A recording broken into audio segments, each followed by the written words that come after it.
মা ফোনটা একটু দিবা। তোর বাবা জানলে আমার 12টা বাজাতে। তোকে না ফোন দেয়া নিষেধ, তুই জানিস না? এই শোনো, এই দাঁড়াও, এদিকে আসো। তোর দাও কেন? লজ্জা করে। ছেলেদেরকে দেখে লজ্জা বাবা। নাম কি তোমার? রেনুবা। তোমার কাছে ফোন আছে? আমার তো ফোন নাই, আমার ফোন আছে, আনবো? যাও। দাঁড়ো। রেহনুমা, ফোনটা দে। ভাইজান, এই ফোন ফোন করে আজ ওর এই অবস্থা। এই ফোনের জন্য সবকিছু গেছে। আমি সবকিছু ছেড়ে ছেড়ে ঢাকা থেকে এইখানে চলে এসেছি।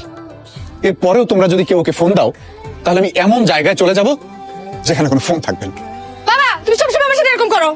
আজকে তোমার এসব করতে হলো, এই জন্য তোমাদেরকে ভালো লাগে না। আর আমার ফোন নিতে কেন? ফোন না নিলে তো আমি এরকম করতাম না। আমার ফোনটা আমাকে দাও, নাহলে কিন্তু